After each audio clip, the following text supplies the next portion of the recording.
Informativo Mundial das Missões. Um adventista em 10.000. Para Radenko Melovic, frequentar a universidade em Belgrado era mais sinônimo de diversão do que estudo. Ele gostava de festas, bebidas e fumar, e era tão popular na universidade que foi até eleito presidente do corpo estudantil. Mas ele não fazia nenhuma avaliação, nenhuma prova, e por isso no final de cada ano, para não ser expulso do alojamento, mudava de curso. Foi assim por 4 anos, mas então uma tragédia ocorreu na sua família e ele ficou devastado, em depressão. Por isso, pela primeira vez na vida, Radenko orou pedindo que Deus lhe revelasse o caminho certo a seguir. Entre os 10.000 alunos da universidade, havia uma jovem adventista chamada Emília, e logo Radenko a conheceu. A estudante gostava de falar sobre Deus, e em pouco tempo convidou Radenko para visitar uma igreja adventista. Na igreja, Radenko começou a estudar a Bíblia, e ficou surpreso ao descobrir que o sábado era o dia sagrado de Deus. Logo ele foi perguntar ao sacerdote da igreja de seus pais sobre o sábado, e a resposta foi: guardamos o domingo porque foi o dia que Jesus ressuscitou. E o sacerdote acrescentou: nossos líderes decidiram pelo domingo, e eu não questiono essa opinião. Radenko percebeu que a igreja de seus pais não seguia a Bíblia, e então continuou a estudar a palavra de Deus com os adventistas. Hoje Radenko tem 58 anos, terminou sua graduação e é um ancião ativo da Igreja Adventista de Nova Belgrado. Essa igreja na Sérvia receberá parte da oferta deste trimestre. Eles desejam construir um prédio próprio para a congregação. Sejamos liberais.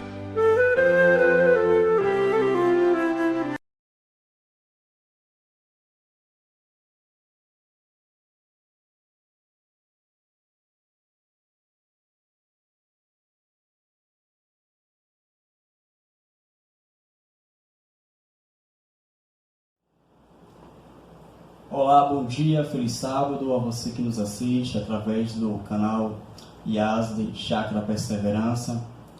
Quero agradecer a sua audiência, porque você neste momento se dispôs a estar conosco, nos permitiu adentrar a sua casa e através do seu smartphone, da sua TV, do seu computador, do seu tablet, partilhar esses momentos conosco de estudo da Palavra de Deus. Aqui conosco está a nossa irmã Seridalva, à minha esquerda, e à minha direita o nosso irmão Felipe. Bom, antes de iniciarmos, de adentrarmos na recapitulação da lição da Escola Sabatina, eu quero convidar você, onde você estiver, a fechar seus olhos, curvar sua fronte e conosco falarmos com Deus. Santo e amado Pai que estás nos céus, obrigado, Senhor, pela essa oportunidade e nesta manhã de sábado, junto com os nossos irmãos e amigos que nos assistem, estudarmos ou recapitularmos a lição da Escola Sabatina. Para aqueles que não estudaram, é um estudo. E para aqueles que tiveram a oportunidade de ao longo da semana estudar, é uma recapitulação. De qualquer sorte, te pedimos que o Teu Espírito nos use e fale-nos aquilo que é da Tua vontade. Amém. Que tudo seja para a honra e a glória do Teu santo nome. É o nosso desejo, é o nosso pedido nessa hora, em nome de Jesus. Amém. Amém. Bom, tivemos ao longo da semana o estudo da lição que teve por título Origem e Natureza da Bíblia.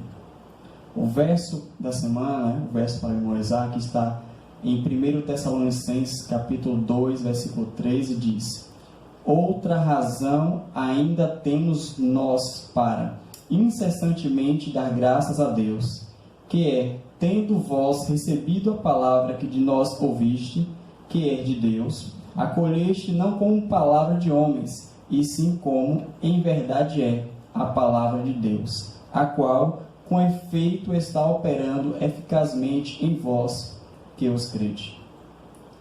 A lição do sábado, eu faço aqui uma introdução, que diz o seguinte: nossa maneira de ver e compreender a origem e a natureza das Escrituras impacta, grande impacto, grandemente a função que a Bíblia desempenha em nossa vida e na igreja como um todo.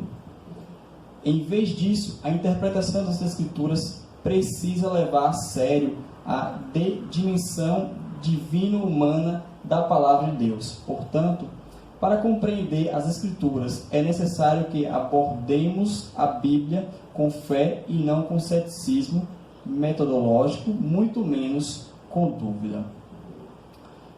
Irmão Felipe, como é que nós podemos aqui compreender essa introdução do sábado?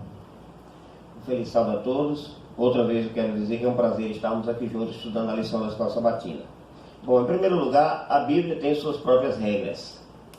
Ela diz qual é o método que ela quer ser tratada e interpretada. Ela não deixou isso para que cada homem ou cada consciência tratasse e interpretasse do jeito que quisesse. Ela tem em si os parâmetros para a interpretação, a fim de que nós possamos compreendê-la como um todo. E esses parâmetros têm a ver com a gramática do texto, que, como em todas as outras gramáticas, tem hipérbole, você vai encontrar isso na Bíblia, que são exageros, símiles, antropomorfismo, alegorias, texto e contexto. Você tem as entrelinhas, porque nem tudo está ali no texto, você vai ter que entender o que está nas entrelinhas, coisas que a Bíblia fala, que está escrito, mas ela não está dizendo isso, ela está citando outros. Tudo isso tem que ser levado em conta, principalmente o texto e o contexto, porque Isaías, tratando da palavra do Senhor, diz assim, capítulo 28, versículo 13, a palavra do Senhor é preceito sobre preceito, preceito e mais preceito, regra sobre regra, regra e mais regra, um pouco aqui e um pouco ali. E dessa forma a gente chega à conclusão daquilo que o Senhor havia preparado para nos ensinar, mesmo estando no século 21. Irmã Ciridalva, a lição dessa semana tem um título bem curioso, bem interessante, que fala da origem e da natureza da Bíblia. Ainda sobre o sábado, como a senhora pode nos acrescentar? Feliz sábado a todos, é uma alegria estar aqui partilhando essa maravilha que é a lição da escola sabatina. Olha só, eu vejo assim, de maneira que a Bíblia, ela não precisa da nossa interpretação pessoal, Ela já se interpreta por si mesma. E que nós também precisamos da presença do Espírito Santo, porque jamais devemos abrir a Bíblia para estudá-la sem pedir a bênção e a unção do Espírito Santo de Deus.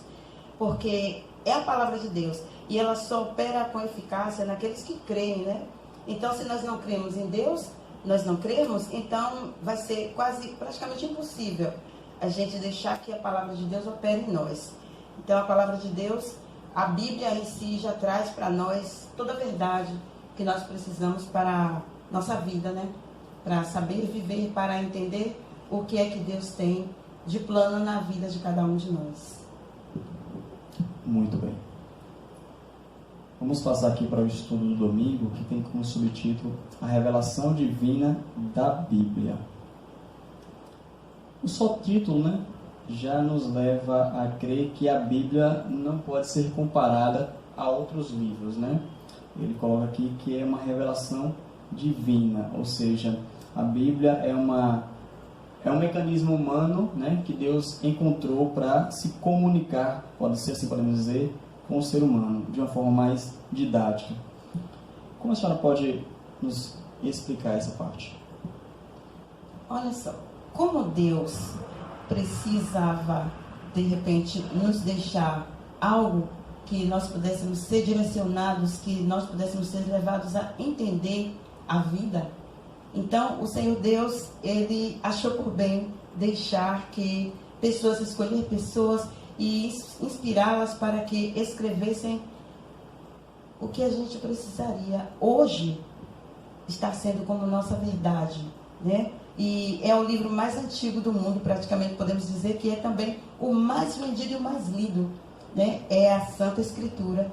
Então nós vemos que quando Deus nos permitiu estar sendo orientados por essa palavra, é como se nós vemos a Bíblia como um manual de sobrevivência, Nós precisamos estar o tempo todo conectados com Deus para que nós possamos entender a sua palavra, entender a revelação divina da Bíblia, porque tudo vem de Deus. E quando ele escolheu homens que escrevessem essas verdades para que nós pudéssemos usufruir, que para nós hoje é uma maravilha a gente usufruir dessas palavras, mas nós sabemos que no passado era bem difícil, né, que as pessoas tivessem acesso a essa palavra. E como ela nos orienta, como ela nos mostra a forma correta de viver. E se nós fôssemos mais inteligentes, nós certamente não iríamos nos afastar de maneira nenhuma da Sagrada Escritura, né? Da Bíblia, que é a palavra viva de Deus. Interessante que o autor da lição faz um comentário apropriado, dizendo que se ela é a revelação de algo que estava anteriormente oculto, né? Se a Bíblia é a revelação, ela está revelando o que estava oculto. A própria palavra pressupõe exatamente isso. Exatamente isso que acontece. Oculto na palavra de Deus, no Velho Testamento, estava todo o plano da redenção. E oculto no Novo Testamento está também todo o ensino que Deus quer dar para a gente. À medida que a gente vai estudando, vai entendendo qual é o plano de Deus para as nossas vidas. E é bom destacar isso. E ela frisou anteriormente que não tem como entender se não for com o professor. Quem foi que inspirou, quem foi que revelou e inspirou os profetas e escritores? O Espírito Santo. No texto de Pedro ele fala assim: nenhuma profecia da Escritura é de particular elucidação, né? Não foi uma coisa, uma fábula que alguém criou. E o texto até diz, alguns versos antes de dizer que a Bíblia não foi de particular interpretação, 2 Pedro 2,16, Pedro fala assim: não são fábulas engenhosamente inventadas, não é mitologia, né? É algo que partiu do coração de Deus, é a revelação que Deus tinha que dar para nós. Bom, como o irmão colocou, se a Bíblia é a revelação de Deus, e nós cremos nisso, e o Espírito Santo foi quem moveu homens escolhidos pelo próprio Deus para que registrassem, né? Lógico, a gente vai ver isso no estudo da segunda-feira, sem querer antecipar, mas registrasse a sua palavra, a sua vontade, respeitando os limites, né, de cada um. Então é razoável dizer que nós, enquanto leitores da palavra, precisamos também do mesmo Espírito Santo para fazermos compreender a vontade de Deus? Não tenha dúvida. Ele foi quem inspirou, ele foi quem revelou, e é ele quem nos ilumina para entender a sua palavra. E a Bíblia é um todo coerência, né? Toda coerente. Por isso que o processo da inspiração, a gente acredita que foi de Deus. Como um todo, a Bíblia foi inspirada por Deus. Inspirar significa soprar para dentro, né?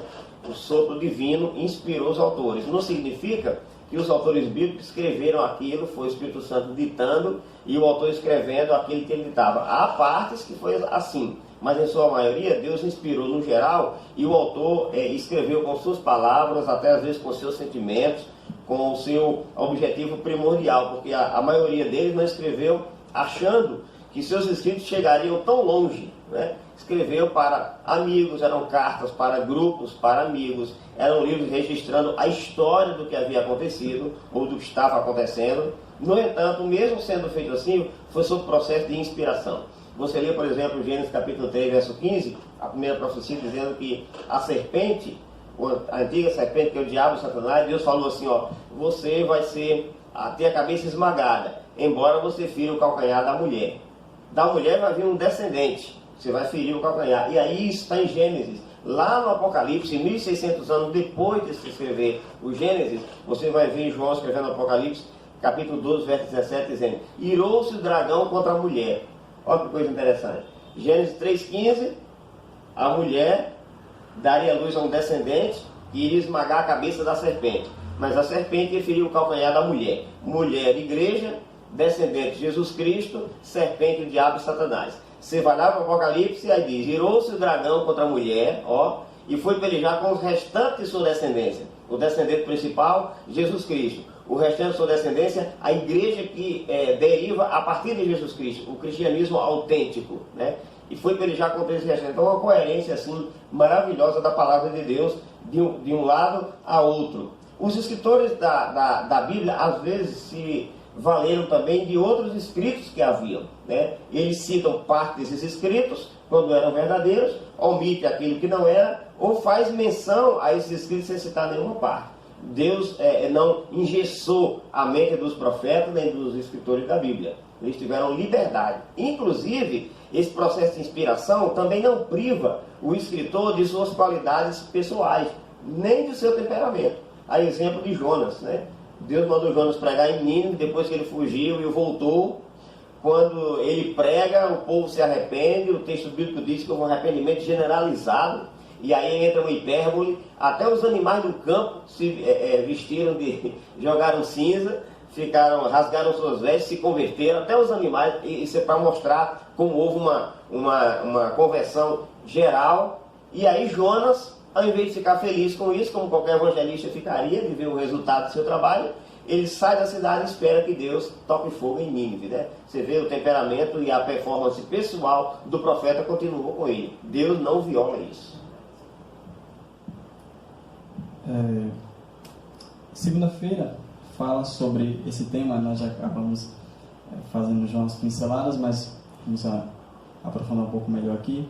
O processo de inspiração, né, da Bíblia. E aí eu peço licença para ler aqui o primeiro parágrafo, que diz o seguinte: visto que Deus usa a linguagem para revelar sua vontade ao ser humano, a revelação divina pode ser escrita.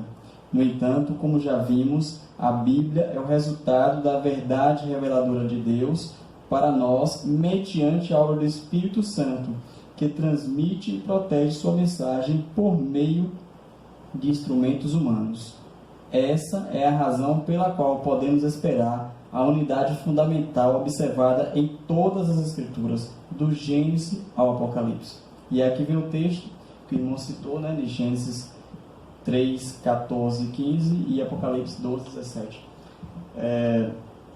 E aí nós pincelamos um pouco antes, nesse respeito de Deus, né? Veja, Deus, o Supremo Criador, né?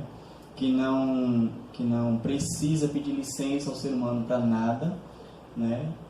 Mas ainda assim, ele, ao escolher as pessoas, né? Os escritores da sua palavra, ele respeitou as suas particularidades, né? Nós estudamos na lição da semana passada, né, quem eram essas pessoas que escreveram a Bíblia. E aí nós temos o quê? Nós temos agricultores, temos vaqueiros, temos reis, temos pescadores, estadistas, como é o caso de Daniel, né? Temos jovens, temos pessoas com idade mais avançada, ou seja, temos pessoas de todas as classes, com características diferentes, em momentos da história diferentes, né? Porque foram 1.600 anos que levou-se para escrever. Muitos desses sequer se encontraram ou souberam da existência do outro, mas a gente vê em linhas gerais que do Gênesis ao Apocalipse a Bíblia ela não destoa, o seu início ao fim ela segue uma cronologia absoluta. Esse processo de inspiração, esse que é o processo de inspiração de fato que o Espírito Santo faz no processo de construção da Palavra de Deus? Com certeza, não tenha dúvida. E é tão interessante esse processo de inspiração e essa metodologia usada por Deus, que eu tomo, por exemplo, aqui, Isaías capítulo 3, verso 1 ao 4, veja que coisa interessante. Isaías 3, 1 ao 4. Porque eis que o Senhor dos exércitos, tira de Jerusalém e de Judá sustento e apoio, todo sustento de pão e todo sustento de água. Veja, isso aqui é o profeta que está falando. O profeta Isaías está falando. Você vai lendo o texto, quando chega no verso 4, sem nenhum aviso prévio, diz assim: dar-lhe-ei meninos por príncipes. Veja, não há dois pontos no versículo anterior, como se Isaías estivesse falando assim, e o Senhor falou isso, por exemplo. Não, o texto começa, o homem falando, o profeta Isaías, e no meio do texto aqui, o verso 4, é como se Deus introduzisse, sem aviso prévio, ele entra na conversa, para mostrar que o texto bíblico é o resultado da perfeita harmonia entre Deus e os profetas que ele usaram. Isso aqui é só um exemplo, você vai ver isso em todo o texto bíblico. O profeta está falando e sem aviso nenhum, na sequência, sem dois pontos, automaticamente entra Deus falando para confundir, provando que a Bíblia é o resultado dessa interação, dessa inspiração. Eu gosto de falar isso do seguinte ponto de vista, o fator inspiração. Às vezes a gente vai orar um pelo outro, especialmente quando o pregador, antes dele levantar-se para expor a palavra, a gente diz que o Senhor inspire. Não, que o Senhor ilumine. Inspiração houve para esses aqui, que receberam a palavra de Deus em primeira mão, né? Eles foram inspirados por Deus. Os demais que aplicam o texto bíblico são iluminados por Deus. E eu achei interessante aqui essa parte onde tem escrito: toda a escritura é inspirada, mesmo que nem todas as partes sejam empolgantes a alguns leitores. E aí a gente vê realmente, né, que existem algumas partes da Bíblia, e não são poucas, que realmente quem está lendo, não, mas não era bem isso, né? Acha que vai encontrar na Bíblia apenas o tempo todo só carinho, só amor, só passar a mão, né? E na verdade a Bíblia foi escrita também para ser motivo de, além de ser motivo de correção, para a educação, aqui como nós temos também, que são úteis para o ensino, para a repreensão, para a correção. Então nem sempre realmente as palavras da Bíblia vão agradar a esse ou aquele. Mas a Bíblia também não foi feita para nos agradar, mas sim para nos mostrar como viver, para mostrar como devemos fazer e agir para receber essa palavra e obedecer a Deus, né? Ouvir, meditar e dali tirar os ensinamentos para a nossa vida, para que a nossa vida realmente tenha uma caminhada de acordo com aquilo que Deus quer de nós. Eu creio que a Bíblia realmente é a fonte da vida, é onde a gente vai buscar a inspiração ou a iluminação, na verdade, para que nós possamos viver da melhor maneira possível que Deus quer que vivamos, né? Entendo. Só fazendo um comentário aqui, com essa parte que a irmã colocou, né, nesse trecho aqui, que tem partes da Bíblia que realmente não parecem ser empolgantes, né? A genealogia é uma das coisas que talvez deixe as pessoas mais cansativas ou desinteressadas em ler, né? Eu por algumas vezes fiz isso, mas aí quando você chega lá em Mateus e Lucas também, quando trazem a genealogia de Jesus, você vê, né, qual foi o propósito de Deus em inserir a genealogia ali. É mostrar que existia uma sequência, né, não foi quebrada, porque se você quer de fato pesquisar a fundo e saber se aquilo procede, você vai na genealogia e encontra, né? E aí a genealogia de Jesus ali é muito proveitosa. Falar em genealogia, a gente tem que levar em conta o seguinte: quem escreveu foram os judeus. Para eles, isso era muito importante. Então, a primeira coisa a considerar. Agora, eu imagino que, à medida que nós avançarmos no estudo da lição, não só dessa semana, mas durante o trimestre inteiro, nós vamos, depois dessa lição, começar a olhar para a Bíblia com outros olhos ou com outros óculos, porque ela vai nos abrir bastante a mente para dados e fatos e detalhes que a gente não sabe, e aí termina, às vezes, enjoando um pouco quando lê as genealogias. Mas aqui, na palavra de Deus, eu vou me arriscar a dizer uma coisa aqui: não tem nenhuma linha, nenhuma palavra e nenhuma letra, mesmo levando em conta as traduções, mesmo levando em conta os erros involuntários e intencionais, porque há isso também, mesmo levando tudo isso em conta, não tem nada aqui que não tenha sido planejado por Deus e pensado por Deus, né? São detalhes interessantíssimos. Da genealogia, por exemplo, você já falou aí o porquê dela ser importante. Ela mostra a ascendência, né, daquela pessoa. E quando você olha para a genealogia de Mateus, já que você citou, você vai notar como Deus é inclusivo, né? Ali ele citou mulheres quando não era comum citar mulheres em genealogia. E não foi qualquer mulher. Citou uma estrangeira, como é o caso da nora de Noemi, Ruth. Citou uma ex-prostituta, como é o caso da mulher que estava para proteger os espias no muro de Jericó, Raabe. Citou também a mulher que, de certa forma, se prostituiu com o sogro, que queria casar com o filho, né? Tamar, né? Judá e Tamar, a história lá, está tudo na genealogia de Mateus, né? Então, Deus queria transmitir com isso o seguinte, que Jesus nasceu de gente comum. Ele não escondeu isso de sua genealogia, né? Era gente real. Um outro objetivo que hoje a gente percebe com a genealogia, já que você tocou nesse assunto, é o fato de que ela mostra contemporâneos de que ele está citando, para que a gente entender a historicidade do texto bíblico. Esse é um dos motivos da genealogia.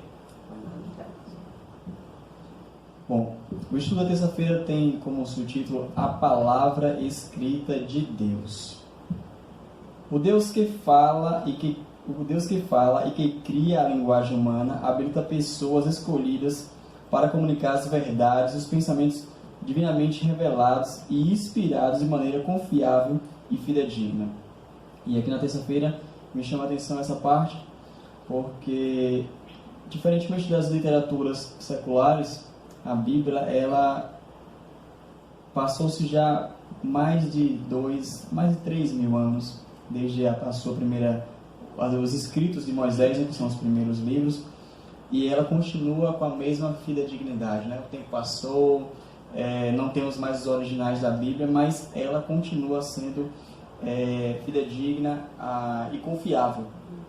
O que a senhora pode nos acrescentar com relação a isso? Bom, como a gente já viu que a palavra de Deus, ela escrita, ela teve assim uma importância tão grande no sentido de que eu vejo que se a palavra de Deus ela tivesse sido passada apenas, né, de um para outro, cada um passando as informações, iria chegar a correr o risco, e claro, iria correr esse risco dessa palavra ser deturpada com o passar do tempo. Então Deus, na sua infinita sabedoria, inspirou pessoas para que escrevesse e ordena, escreve isso, escreve aquilo. Quer dizer, porque ele sabia, claro, Deus é a própria onisciência, então ele sabia que com o passar dos anos, com o passar dos séculos, iriam se acrescentar coisas que não vieram dele. Então, o que acontece? Quando nós percebemos que a palavra de Deus ela foi escrita para nós, e a gente toma posse disso para nós, porque dentro desses séculos todos de cristianismo, e a gente observa também o seguinte, que quando na época de Jesus, ele já ia às Escrituras, ele já lia as Escrituras nas sinagogas. Então a gente percebe que esta palavra de Deus ela não foi modernizada, mas ela é uma coisa que não tem tempo, né? É uma coisa atemporal. A gente não pode dizer assim, a Bíblia ela se aplica para hoje, se aplicou para aquele tempo, mas não se aplica para hoje, não. A Bíblia é para toda a eternidade. E essa palavra de Deus escrita, ela nos mostra isso. Nada devemos tirar nem acrescentar. Até a própria palavra de Deus nos diz isso. Não devemos nem tirar nem acrescentar coisa alguma da palavra de Deus, porque ela realmente nos orienta de acordo com a nossa vida, como deve ser. E essa palavra escrita realmente jamais se perderá, jamais se perderá. E agora que nós temos esse direito, né, que esse direito foi tirado muitas vezes, há muito tempo das pessoas, agora que nós temos esse direito de estarmos tão próximos, de estarmos com a palavra de Deus nas nossas mãos, de estudar, de mostrar para os nossos filhos, mostrar para a nossa família, para aqueles que ainda não conhecem a verdade da palavra de Deus, isso é confortante demais para nós que estamos aqui, né, para fazer este trabalho, cumprir esta missão, que é levar a palavra de Deus para toda a criatura. Irmão Felipe, ainda com relação à palavra escrita de Deus, que temos na terça-feira, eu queria que você comentasse um pouco sobre como funcionava o mecanismo, né,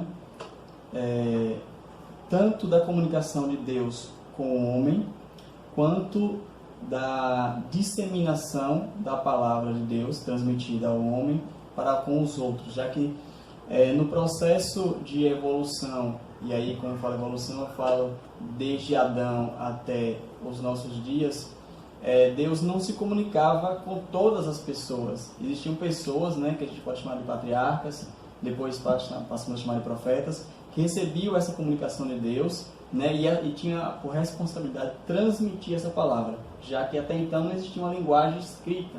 Ela existiu praticamente a partir de Moisés, né? Como é que funcionava isso antes? Muito bem. Em primeiro lugar, no início, Deus se comunicava cara a cara.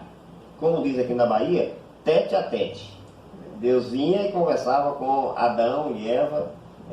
Após o pecado, Deus enviou os anjos. Os anjos têm mais contatos. À medida que o tempo foi passando e o mundo foi caindo moralmente cada vez mais, Deus então começou a se revelar por determinados tipos de indivíduos. E a princípio, quando você estuda a Bíblia, não é porque eles eram mais bonzinhos do que os outros. Deus escolheu ele para uma missão especial. E aí passava a se comunicar com ele por visões e por sonhos. Dessa forma, essas pessoas recebiam a informação que precisava ser registrada. E aí a ordem, como ela disse aqui bem, escreves. E o texto de Êxodo 17, por exemplo, diz assim, escreve para a memória. Então Deus já sabia que um dia nós precisaríamos desse registro sagrado. Antes, a comunicação era dessa forma. Pessoalmente, Deus, os anjos, posteriormente, visões e sonhos. Não quer dizer que Deus não apareceu depois através de anjos também para muitas pessoas, né? E hoje, pela palavra dele, a Bíblia, que ele mesmo disse, escreva porque vai servir de memória. Tem um texto em João capítulo 13, verso 19, que Jesus fala assim, eu estou dizendo essas coisas para vocês agora, antes de acontecer, para que quando elas acontecerem, vocês acreditem naquilo que eu disse que é a verdade. Jesus antecipou. E é isso o desafio da Bíblia. É escrever, inclusive, profecias com relação ao futuro, e uma vez que elas começam a acontecer, dá credibilidade ao que foi dito e às demais partes da Bíblia também, né? Isso é muito interessante. Então foi dessa forma que o texto bíblico foi preservado.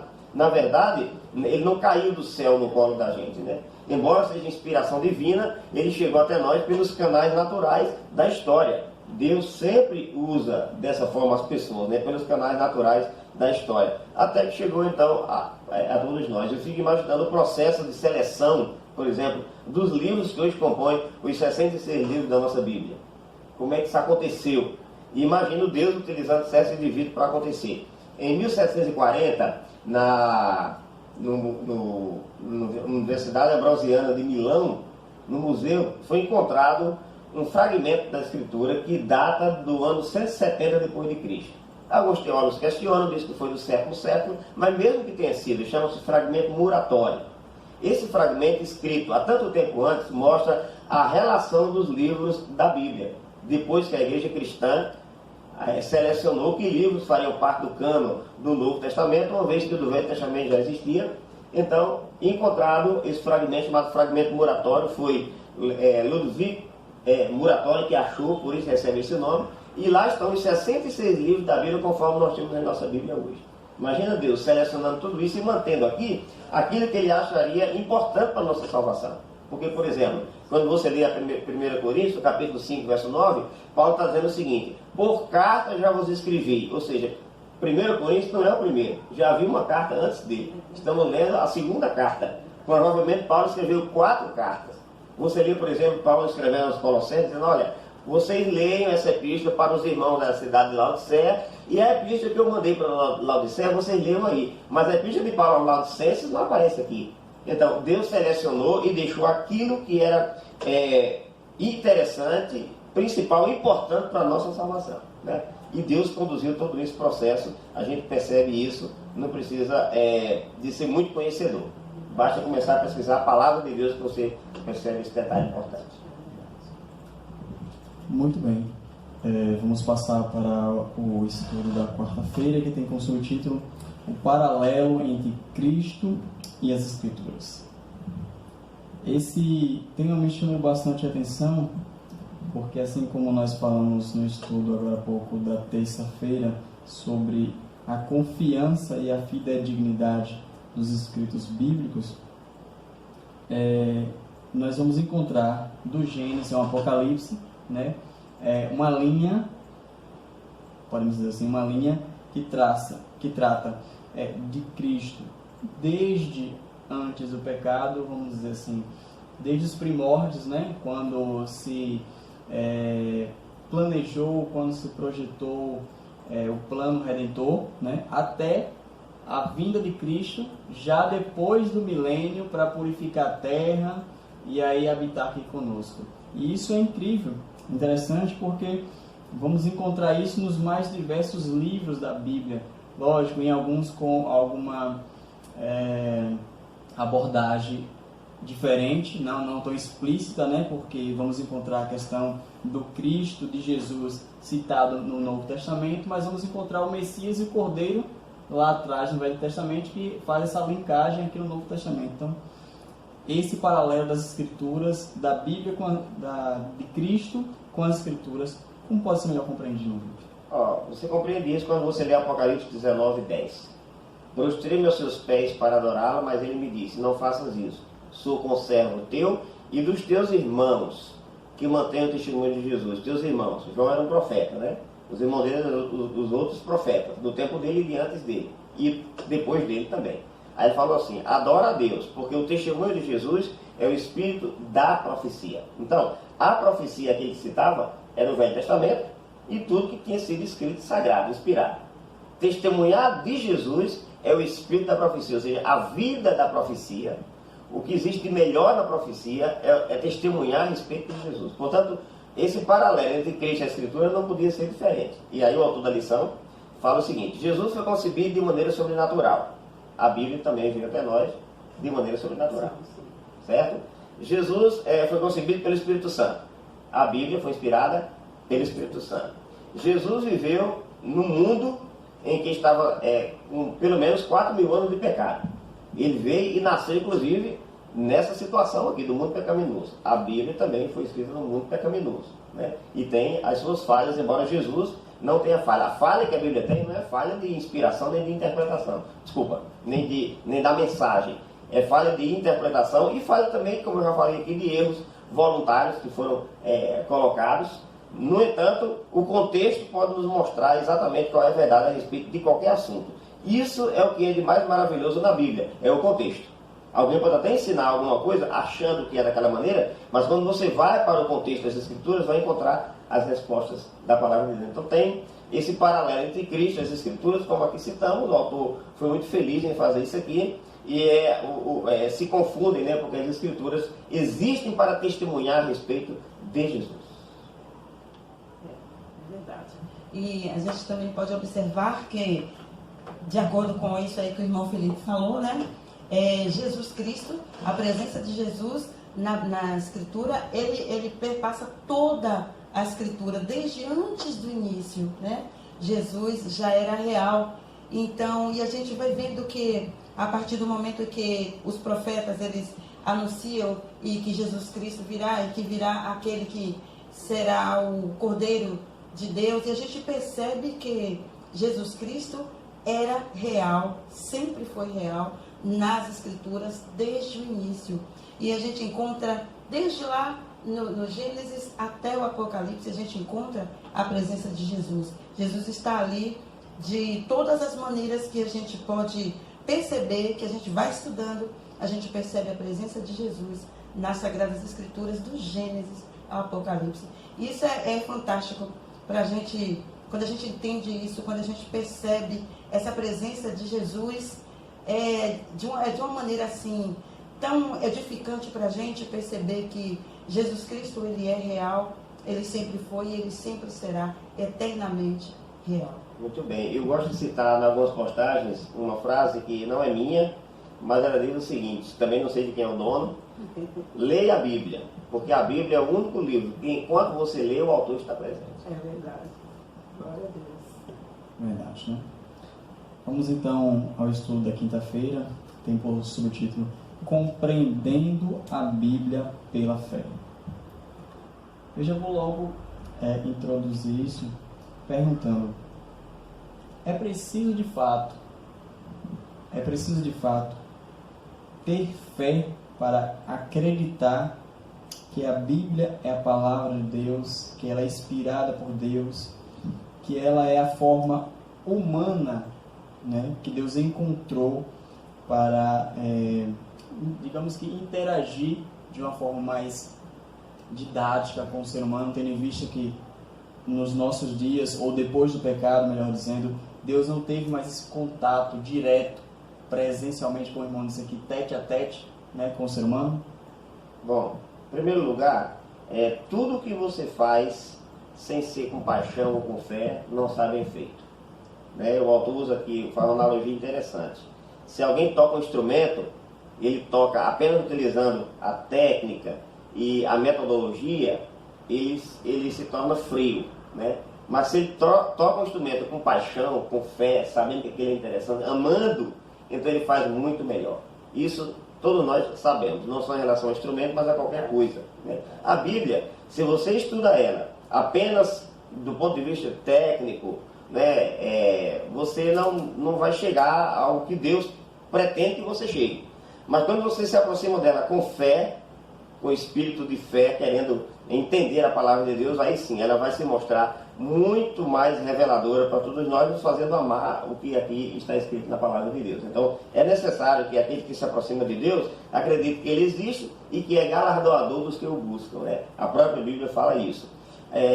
Às vezes as pessoas que não têm fé se aproximam dela para ler, querendo encontrar erros, querem ler a Bíblia para encontrar controvérsias ou então contradições dentro da Bíblia, né? Se a pessoa não entender de contexto e não se voltar para ela com humilde fé, de fato não vai compreendê-la da forma como deveria, né? Alguém pode perguntar, poxa, então, mas por que não poderia ter mais coisas comprovando aí para a gente não poder exercer a fé? É justo por isso que não tem, para que a gente exerça a nossa fé, né?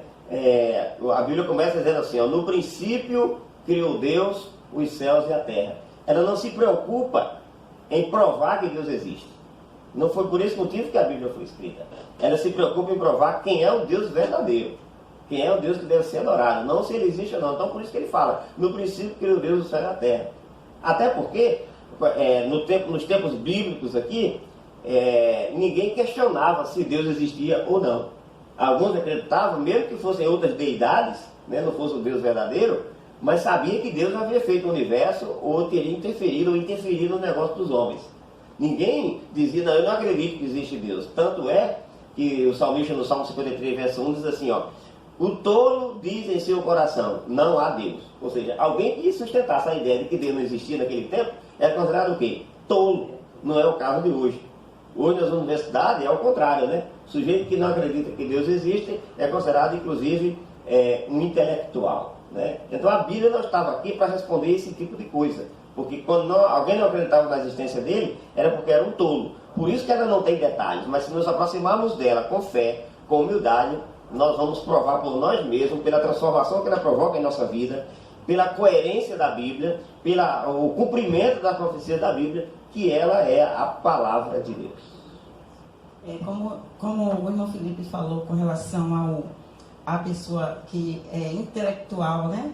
E ele vai muitas vezes perdendo esta fé e ele vai ficando mais cético. E a gente percebe que nas camadas mais pobres da população, que elas têm um amor maior, parece que tem um amor maior pela palavra de Deus, porque como eles são menos letrados alguns, então eles não têm aqueles questionamentos tão, né, que leva assim, quer duvidar da palavra de Deus, quer duvidar do poder de Deus. Então a gente tem que ter muito cuidado. Eu observo isso, que quando a gente começa um estudo, quando a gente vai para a faculdade, né, e a gente vai buscar um conhecimento acadêmico, a gente percebe que a Bíblia, ela é questionada dessa forma aí, para se encontrar contradições e inverdades nela, né? E a gente vai percebendo que as pessoas vão ficando mais céticas e menos crentes na palavra de Deus. E aí a gente tem que ter um cuidado muito grande quando vai procurar estudar mais, quando vai se graduar mais, ter um cuidado muito grande para manter esse amor pela palavra de Deus. Porque se não tivermos o amor à palavra de Deus, realmente nós vamos duvidar. E sem fé, como a própria palavra de Deus diz, é impossível agradar a Deus.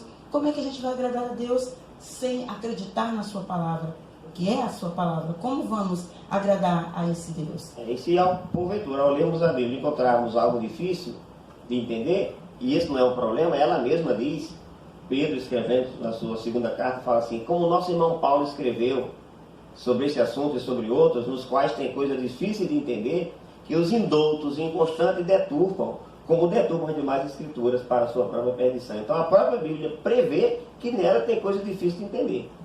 Então, quando alguém não entender alguma coisa da Bíblia hoje, não é problema da tradução. No tempo de Pedro, só havia traduzido só o Velho Testamento, né, a Septuaginta, e no entanto já tinha coisa difícil de entender. E Pedro está citando os escritos de Paulo, né? Portanto, ela já prevê que haveria coisa difícil de entender. Um filósofo educador chamado Immanuel Kant, respondendo a um dos inimigos da Bíblia, que questionava como é que ele acreditava num livro que tinha tantas coisas incompreensíveis, ele disse o seguinte: olha, eu não me preocupo com as partes da Bíblia que eu não compreendo. Antes, me preocupo sim com aquelas que eu sei perfeitamente. Aquelas que eu estou entendendo, essas eu me preocupo, porque eu devo seguir como ela está me orientando. Com as outras, não. Então, se estivermos dispostos a aprender a palavra de Deus, estudarmos a Bíblia, nós vamos, afinal, entender aquilo que a princípio se torna difícil. Bom, como o tempo já urge e temos que terminar, eu vou dar 1 minuto para cada um fazer suas considerações finais e depois nós finalizamos. Essa questão da gente estudar a Bíblia, da gente colocar a nossa vida à disposição de Deus e nos colocar verdadeiramente assim, confiantes na palavra de Deus, confiar, porque é verdade, a palavra de Deus é verdade, e todo aquele que realmente duvida, né, duvida dessa veracidade da palavra de Deus, quero continuar assim, estudando a palavra de Deus, acreditando e amando a palavra de Deus, porque só assim nós poderemos estar preparados para as dificuldades vindouras. Muito bem. E meu minuto eu vou gastar lendo aqui essa última parte da lição da quinta-feira, que diz o seguinte: as Escrituras Sagradas, o Antigo e o Novo Testamento, são a palavra de Deus escrita. Quando se trata da palavra escrita, o termo grego é logos. Quando é a palavra falada, Jesus olhou para Satanás na tentação e falou assim: nem só de pão vive o homem, mas de toda palavra. Ali não é logos, porque não era palavra escrita, era rema, palavra falada, que sai da boca de Deus, né? Então vejam, dada por inspiração divina, por intermédio de santos homens de Deus, que falaram e escreveram ao serem movidos pelo Espírito Santo. Nessa palavra, Deus transmitiu ao ser humano o conhecimento necessário para a salvação. As Escrituras Sagradas são a infalível revelação de sua vontade.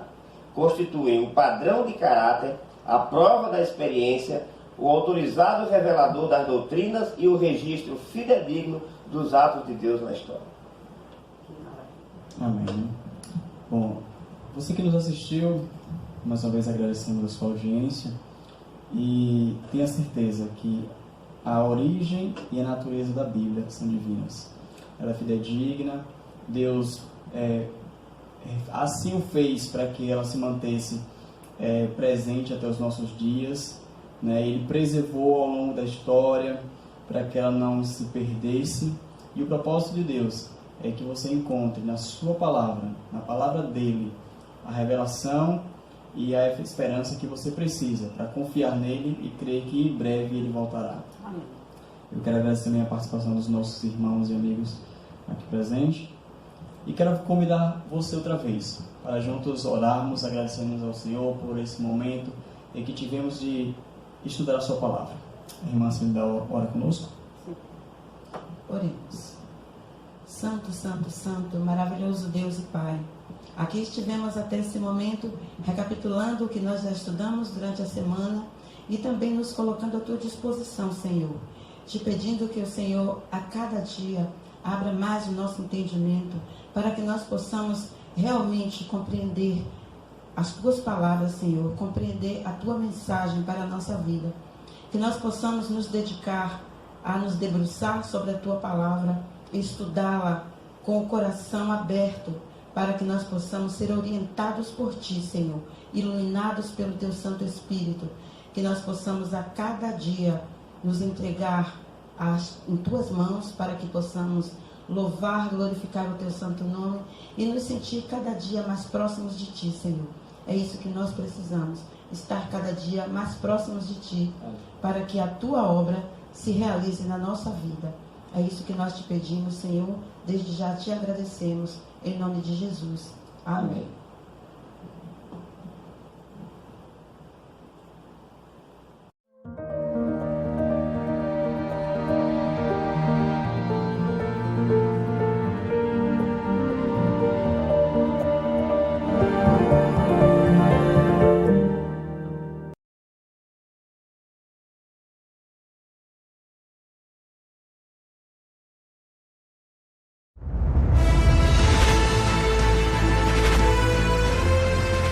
provai e vede. História de hoje: refrigério que vem do sol. Meu nome é Rubem Barros Godoy. Sou professor na Universidade Federal de Mato Grosso do Sul. Além do ensino, atuo também como pesquisador, consultor e desenvolvedor de novos produtos e processos. Em 2018, fui convidado a integrar uma equipe de pesquisadores que promoveria ações para amparar uma das áreas mais pobres do globo. O projeto, em linhas resumidas, deveria ser um sistema de bombeamento de água integrado a uma rede de irrigação que viabilizaria a produção de hortaliças e legumes numa tabanca conhecida como Campada Maria, localizada próximo à cidade de São Domingos, Guiné-Bissau, no continente africano. Os desafios do projeto eram muitos. Primeiro, porque precisávamos de um sistema que operasse a partir de uma fonte alternativa de energia, já que a região não é abastecida por redes convencionais de distribuição de energia elétrica.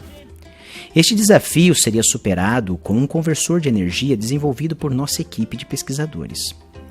Também precisávamos acumular água, e para tanto, foi necessário construir uma torre que suportasse uma grande caixa d'água. De acordo com nossos cálculos, por esse sistema circularia de 13 a 17 mil litros de água por dia, que além de abastecer as hortas, livraria as mulheres e as crianças de rebocarem diariamente todo esse volume em bacias sobre as suas cabeças. Os tijolos deveriam ser feitos no local pelo esforço de mulheres que arrancavam torrões de argila do solo e preparavam a matéria-prima para que os blocos fossem manufaturados. Foram esses tijolos, empilhados por mãos fortes e habilidosas, que formariam a estrutura que sustentaria a caixa d'água. Além disso, um sistema de distribuição de água foi instalado com torneiras ao longo do canteiro, tornando o manejo da água prático e eficiente.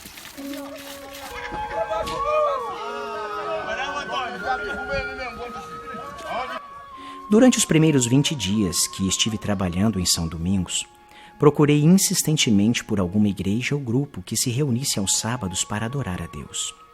Já estava me dando por vencido, quando uma das cozinheiras que nos atendia me informou que algumas pessoas da cidade também não trabalhavam aos sábados. Correndo de um lado para o outro, num sábado pela manhã encontrei o tão procurado grupo. 2 pessoas, Jones e Antônia, que apesar de poucos, mostraram uma fé que me fez derramar lágrimas de emoção e angústia.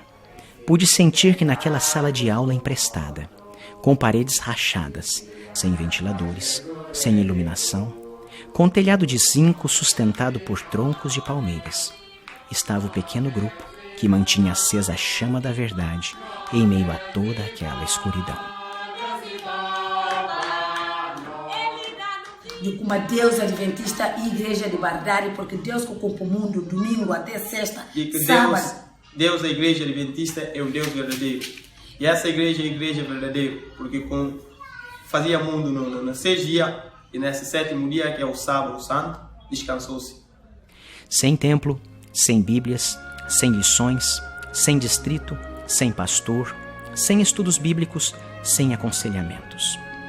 Simplesmente desprovidos de tudo que somos abastecidos, mas providos de tudo que muitas vezes nos falta: a fé. Eu havia levado água, levado comida, renda, desenvolvimento, sorrisos para aquela região, mas algo além precisava ser feito. Era necessário levar o pão da vida, era necessário levar a água viva para aquele povo. Foi ali que decidi que eu não diria adeus, mas um até logo, pois eu voltaria. E agora eu os convido para esse momento especial de adoração, através dos dízimos e ofertas. Que Deus os abençoe. Provai e vede.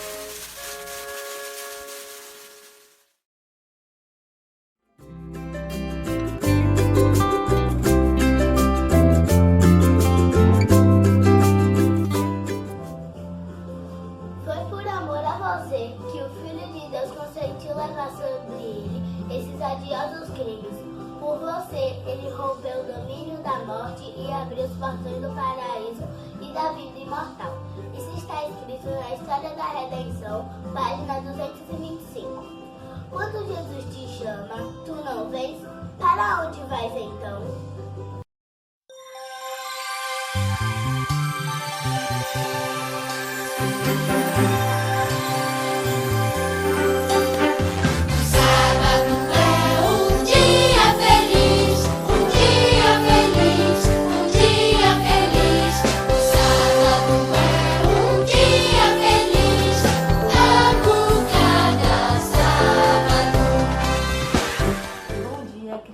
Feliz sábado, tudo bom? A historinha de hoje tem como tema regras de maior grandeza. Está baseada no texto bíblico de João 14,15. Vamos ler juntos? Se me amais, guardarei os meus mandamentos. Vocês sabem o nome do nosso país? Brasil, muito bem. E o nome do estado do país em que moramos? Bahia. Você sabia que o Brasil ele é dividido em 26 estados fora o Distrito Federal, que é a capital do Brasil? E que os estados eles são organizados por 5 regiões: Norte, Sul, Sudeste, Centro-Oeste e Nordeste. É importante lembrar, crianças, que cada região tem as suas características. Vocês já observaram na bandeira do Brasil, onde está escrito Ordem e Progresso? Essa frase nos faz lembrar de lei. E todos nós devemos obedecer às leis do nosso país. Mas de onde surgiram as ideias da lei? A Bíblia fala que no livro de Levíticos existem várias regras importantes para nós. E no livro de Êxodo 20, que existe uma lei que foi criada por Deus na época do povo de Israel. Deus queria que enquanto o povo de Israel estava no deserto, esperavam pela terra prometida, eles pudessem obedecer e conhecer a sua lei, para assim o povo vizinho pudesse ver o quanto o povo de Israel amava a Deus. Deus escreveu a sua lei com a ponta do dedo e foi chamado de 10 mandamentos. Então, crianças, na historinha de hoje, Deus quer mostrar para a gente que devemos obedecer e conhecer a sua lei. Vamos orar? Querido Deus e amado Pai, te agradecemos, Senhor, pelas leis que o Senhor criaste. Que o Senhor nos ajude a obedecer cada uma delas. Em nome de Jesus, amém.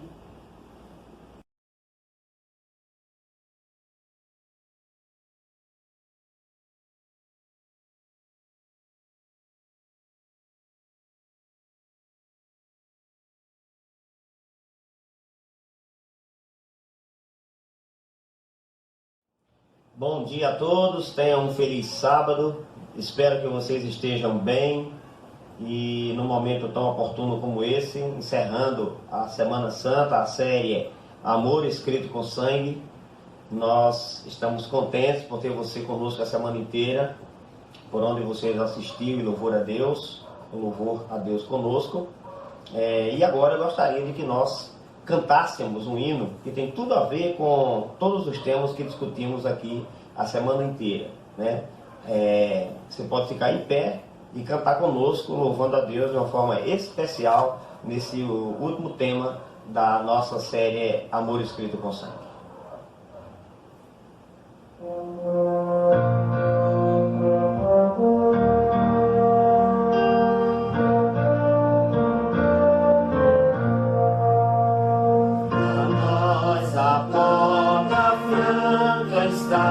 Da divina morada, e Cristo nos concederá a triunfal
agradecidos a Ele por ter aberto a porta da salvação. E a Bíblia diz: quando Ele abre, ninguém fecha. E quando Ele fecha, ninguém abre. Ele tem as chaves da morte e do inferno. Vamos orar. Querido Pai que está no céu, te agradecemos, Senhor, pelo grande privilégio de poder estar vivos nessa ocasião e estudar a Tua Palavra. Muito obrigado pelas provas que Tu já deste durante essa semana pelo estudo da Bíblia de que nos ama. E nós aceitamos esse amor. De fato, não faz sentido a vida sem Jesus. Quero aproveitar esse momento em que a cristandade está voltada para esse tema e pedir que o Senhor habite no coração de cada um de nós. Revolucione a nossa vida. Mude aquilo que precisa ser modificado. E não permitas que nos desviemos dos ensinos da Tua Palavra, a fim de estarmos prontos quando Tu voltares. Vê a sinceridade do nosso coração e nos abençoa, bem como os nossos amigos que acompanharam a semana inteira, ou porventura estão hoje, tiveram a curiosidade de acessar hoje, a fim de ouvir a Tua Palavra, como temos feito aqui durante toda essa semana. Dá uma bênção para eles todos, em nome de Jesus. Amém. Muito bem, estamos aqui no nosso 8º encontro, né? E hoje é o sábado 15 de Abib do ano 31. Quero que você veja comigo como é que esse sábado foi chamado pelo apóstolo João. Bíblia, João capítulo 19, versículo 31. Esse sábado 15 de Abib era um sábado cerimonial dentro do sábado 7º dia da semana. Consegue perceber? Você sabe que quando a data do calendário é fixa, quando a festa é fixa, a data nem sempre cai no mesmo dia da semana. Todos sabemos disso. Há anos que o seu aniversário cai numa terça, tem anos que é no domingo, tem anos que é na segunda e por aí vai. E naquele ano, no ano 31, 15 de Abib, dia dos pães asmos, era um sábado cerimonial, porque era o primeiro dia dessa festa, e foi no sábado, o 7º dia da semana. Por isso que João diz, 19:31, o seguinte: olha, então os judeus, para que no sábado não ficassem os corpos na cruz, visto que era a preparação, pois era grande o dia daquele sábado, rogaram a Pilatos que lhes quebrassem as pernas e fossem tirados. Você percebeu aí? Aqui diz que aquele dia era dia da preparação. No caso aí, a preparação era na sexta-feira, quando Jesus estava morrendo, no 14 de Abib, quando estavam na cruz Jesus e os 2 malfeitores que foram crucificados com ele. Então os judeus foram a Pilatos dizendo: olha, amanhã é um sábado especial, porque além de ser o 7º dia da semana, o dia do encontro com Deus, e no caso dos judeus, mais Deus estava longe dos seus pensamentos naquele dia, era o contrário, né? Mas era um sábado, 7º dia, e era também o dia do sábado da festa dos pães asmos, o primeiro dia. Então era grande o dia daquele sábado, essa expressão que significa isso. Sábado 15 de Abib do ano 31. Agora, por favor, um outro texto. Lucas, Evangelho de Lucas, você volta um pouquinho. Já perceberam que durante toda essa semana nós folheamos bastante a Bíblia? Temos o prazer de embasar nossas conversas, nossos estudos, porque só nos interessa a verdade da palavra de Deus. Capítulo 23 de Lucas, versículo 38.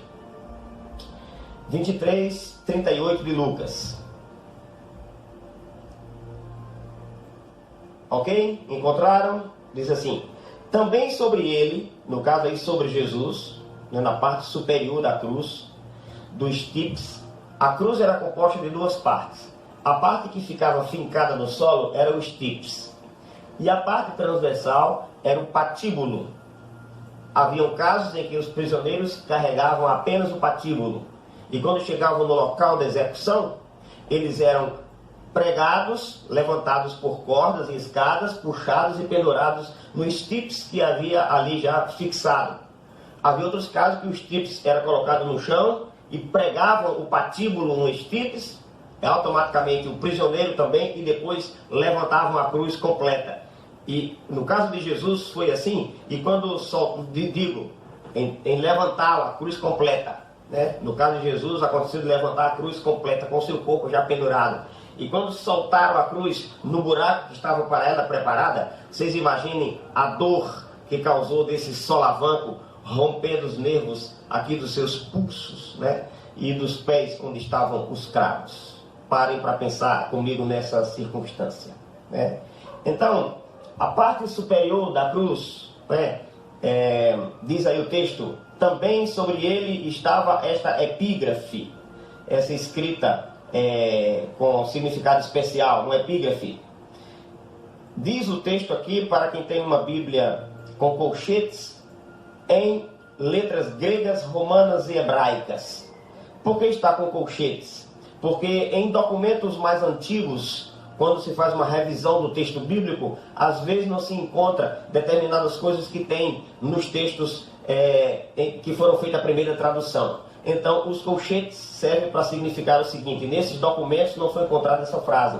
Não significa, no entanto, que ela não tenha acontecido. Outros documentos têm. Talvez o outro que foi feita a revisão não possua. De qualquer forma, o título que estava em cima da cruz era: Este é o Rei dos Judeus. Será? A verdade é que Jesus é o Rei dos Reis e o Senhor dos Senhores. É o meu e o teu Rei. É o Rei do universo. Nele, por ele e para ele, todas as coisas foram criadas.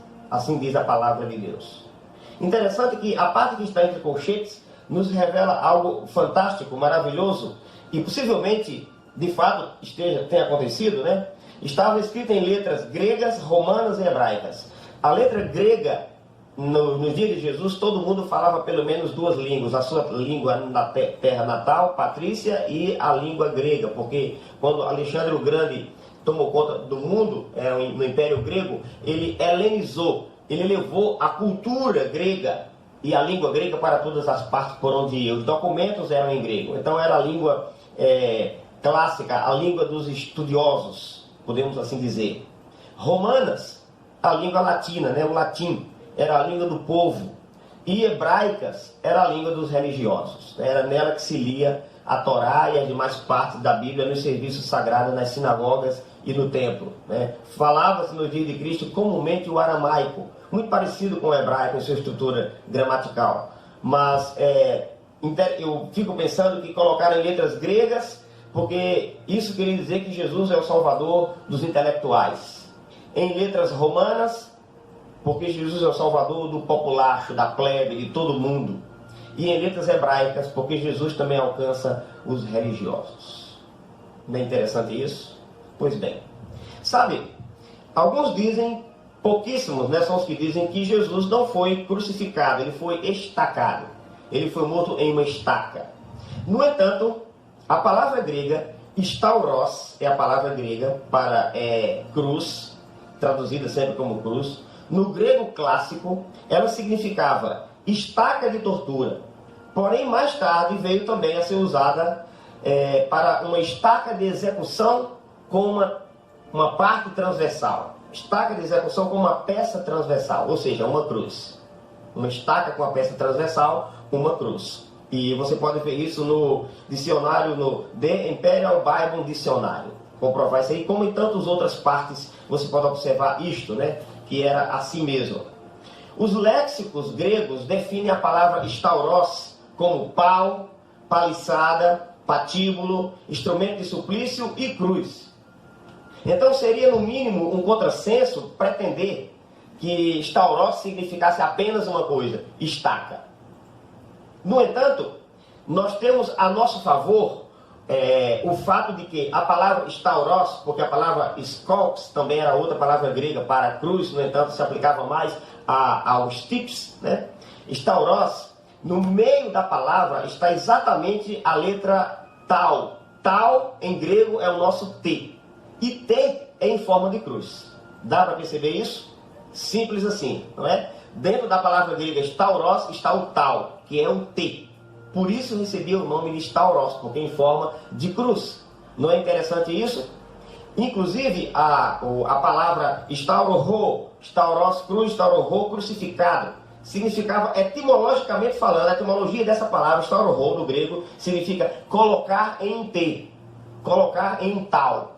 Portanto, tal, stauros, é cruz, e não estaca, como alguns admitem por aí, ou como alguns pregam. E, com o continuar do tempo, os romanos que foram aperfeiçoando esse tipo de pena de morte, foram tendo vários outros tipos de cruzes.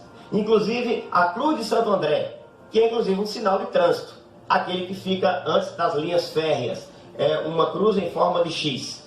A tradição diz que André, discípulo de Jesus, foi crucificado numa cruz dessa, em forma de X. Por isso, cruz de Santo André. E havia outros modelos de cruz também. Dizer que a cruz, como alguns citam por aí, é um símbolo pagão, é ser muito irresponsável com o texto bíblico, com a história e com a arqueologia, que mostra desde muito tempo a cruz sendo usada como instrumento de execução pelos povos bárbaros e aperfeiçoada pelos romanos, chamada nesse modelo aqui de cruz latina.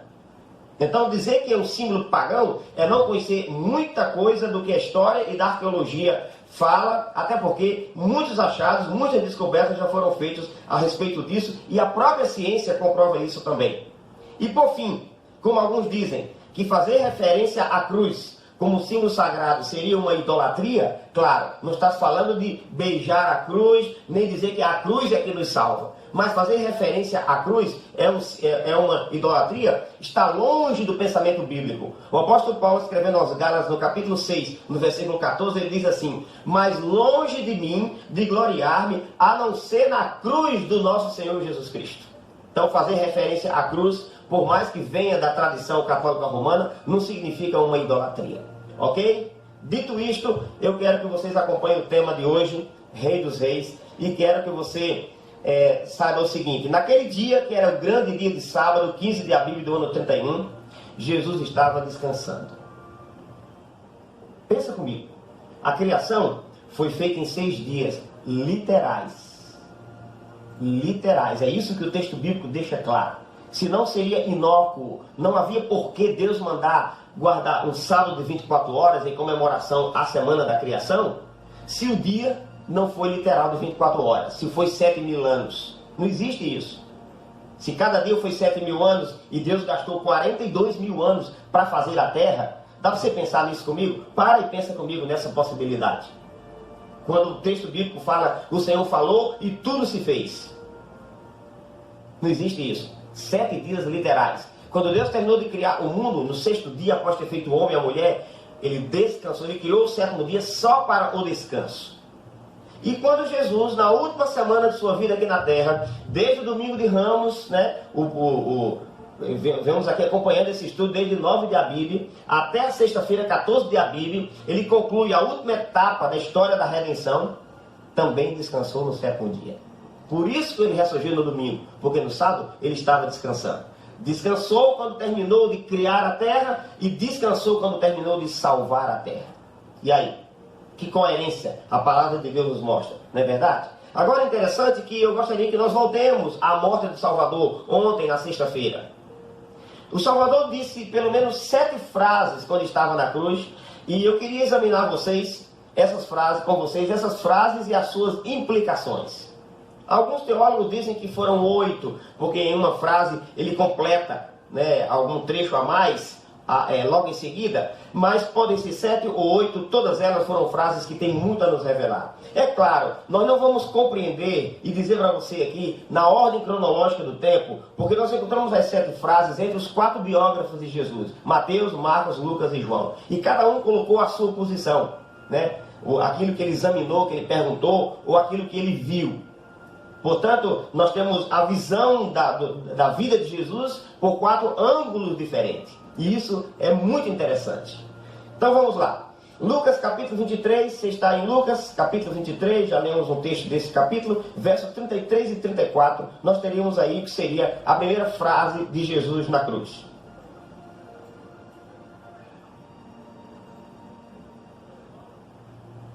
Se você observar, as frases foram curtas. E de fato, um crucificado não tem como continuar um diálogo longo, porque ele está morrendo asfixiado também. Os braços suspensos, o corpo pendurado, talvez uma pequena plataforma na parte inferior da cruz, para dar um pouco de cuidado para com o que estava lá, que ele pudesse levantar. Imaginem vocês, Jesus desde a quinta noite, ele havia comido o cordeiro pascal e não havia mais comido nem bebido nada. Então Jesus passou toda a noite da quinta-feira, naquele cruel e injusto julgamento. Depois, na sexta pela manhã, ele sai do pátio de Anás e Caifás, né? A Bíblia diz, sendo sumo sacerdote, Anás e Caifás. Caifás era o sumo sacerdote, Anás era seu sogro, mas Anás interferia no julgamento de Caifás. Então, depois que ele sai do Sinédrio, daquele julgamento injusto, ele vai para Pilatos, de Pilatos ele vai para Herodes, de Herodes ele volta para Pilatos novamente, sem comer, sem beber. E depois ele é entregue para ser açoitado, e depois carrega o instrumento de suplício até o Calvário. Lá é pendurado. Então não tinha como dizer frases compridas, as frases eram curtas. Talvez com muita dor ele tomasse o fôlego para dizer alguma coisa. Olha o que diz a primeira frase aí, capítulo 23, versos 33 e 34. Quando chegaram ao lugar chamado Calvário, ali o crucificaram, bem como os malfeitores, um à direita e o outro à esquerda. Essa ideia de crucificar um malfeitor à direita e outro à esquerda foi de Caifás e dos inimigos de Jesus. Por quê? Porque ele dizia o seguinte, aquele que é crucificado no meio é o chefe da bandidagem, é o pior bandido, é o maior entre eles. Então Jesus foi colocado no meio. Não sabiam eles que talvez isso fosse até de certa forma profético, porque Jesus morreu no meio, porque ele morreu no meio de um mundo a perecer. E representado por um homem à sua direita, que a princípio também lhe lançou alguns impropérios, mas se converte na hora 1/10, no momento final. E o outro à sua esquerda, que simplesmente não reconheceu Jesus como Messias ou como Salvador e morreu. Diz a tradição que o nome desse ladrão, a quem se chama de bom ladrão, por causa da sua conversão, era Dimas, porque Dimas significa isso, né? Bom. E o outro que estava à sua esquerda, a tradição chama de Gestas, porque é um nome que significa mal. Não é interessante tudo isso? Pois bem, Jesus no meio dos dois ladrões, diz o verso 34, contudo Jesus dizia, Pai, perdoa-lhes, referindo-se aos que estavam crucificando a ele, porque não sabem o que fazem. Então essa é a primeira frase que Jesus disse, só essa. Pai, perdoa-lhes porque não sabem o que fazem. Queridos, de fato, foram os judeus que entregaram Jesus aos romanos para ser crucificado. Mas não foram os judeus que mataram Jesus. Não foram os romanos que mataram Jesus. Não foi Pilatos que deu a declaração de morte de Jesus. Jesus morreu por mim e por você. Se não fossem os judeus, ele morreria de qualquer sorte. Se não fossem os romanos, ele morreria também. E se os judeus e os romanos tivessem aceitado Jesus como Messias, entendido as Escrituras, não tem como, Deus teria matado, imolado o seu filho. Por isso que Isaac, nas mãos de Abraão, na hora que Abraão foi matá-lo, era um tipo de Cristo. Abraão, o pai, ia matar o seu filho. E quando Deus percebeu que ele não estava brincando, não era uma ceninha, uma demonstração, ele ia matar mesmo. O anjo disse, não, Abraão, nós já sabemos que o seu coração é sincero. Deus mataria Jesus, porque era a única forma de pagar os pecados da humanidade inteira. Então Jesus olha, lúcido disso, diz, Pai, ele chama ele de Pai, perdoa-lhes porque não sabem o que fazem. E de fato, todo aquele amor, né, dentre aquela multidão que acusava Cristo no pátio de Pilatos e até quando chegou no Calvário, a única fisionomia serena e tranquila e em paz era a de Jesus. Ele sabia por que estava ali. Ele sabia que era um cordeiro que deveria ser imolado em favor da raça humana. Ele havia já combinado esse preço no Getsêmani. E uma vez combinado e decidido quanto e onde pagar, ele marchou para lá. No Getsêmani você pode imaginar comigo, sem ferir o texto bíblico, de que no momento ali em que Jesus cambaleava diante da agonia, da angústia do pecado, por um momento querendo desistir, dizendo, se possível, passa de mim todo esse cálice, se não tiver jeito, eu vou beber esse cálice da morte eterna. Imagine o anjo de Deus vindo do céu, Gabriel, poderoso anjo que ficou no lugar de Lúcifer. Toma Jesus, porque Jesus, seu corpo desfalecido, começa a cair e diz, olha lá, abre o céu e numa visão mostra para ele, está vendo aquele povo? Eles vão ser salvos se você marchar para a morte e morrer por eles. Ele não era obrigado a fazer aquilo. Está vendo ali as multidões no ano 2020?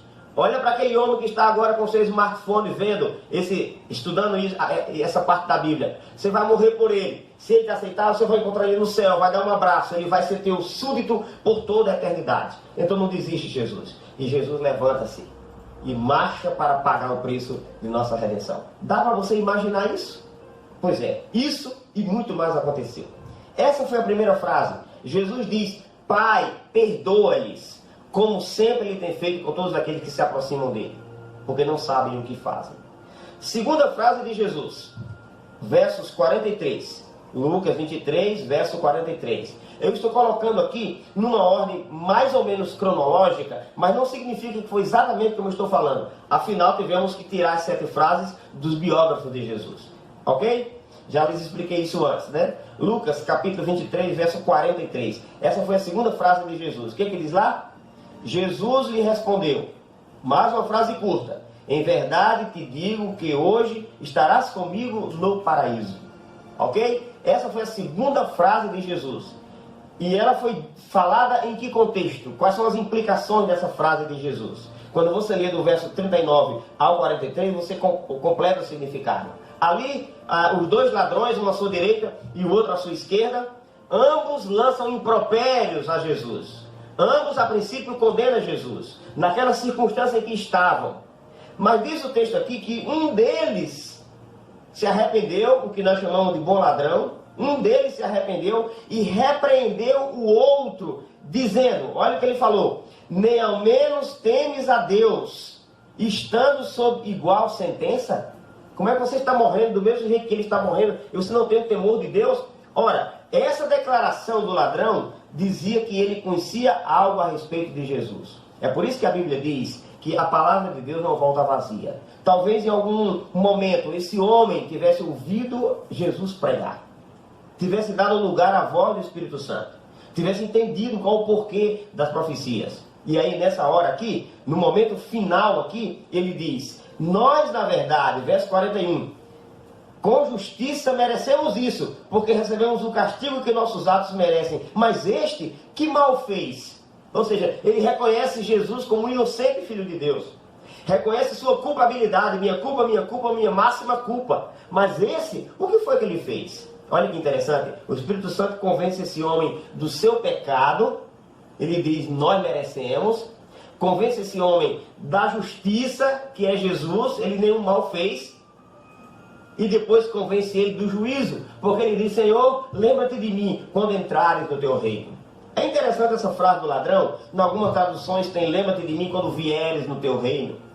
Mas seja de uma forma ou de outra, o próprio ladrão sabia que não ia entrar no reino naquele mesmo dia.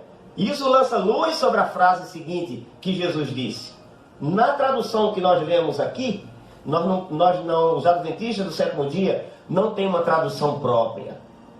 Não é essa a nossa intenção. Nós utilizamos essa tradução ou qualquer uma outra que você tem em sua casa. Pode ser a tradução católica, a tradução do Novo Mundo, qualquer uma delas, não importa. A Bíblia de Jerusalém. Porque os assuntos da palavra de Deus, as doutrinas da palavra de Deus, tem uma linha geral e pelo contexto nós podemos provar a verdade sobre o assunto.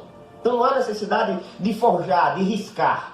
Usamos essa Bíblia aqui, com essa tradução que diz, Jesus falando para o ladrão, em verdade te digo que hoje estarás comigo no paraíso. Mas Jesus não foi no paraíso naquele dia. No domingo da ressurreição, quando Maria Madalena se aproxima e começa a conversar com aquele homem, achando que era o jardineiro, o hortelã, que cuidava, diz assim, se você sabe onde colocou o corpo dele, se foi você que tirou ele daqui do sepulcro, que está vazio, me diga que eu vou buscá-lo. Aí ele diz, Maria. Nessa hora ela reconhece, por causa da entonação da voz, como Jesus chamava ela sempre. E ela cai ajoelhada para adorá-lo e quer demorar, ele fala, não me detenha, não me faça demorar, não me adores agora, porque eu vou subir ao Pai.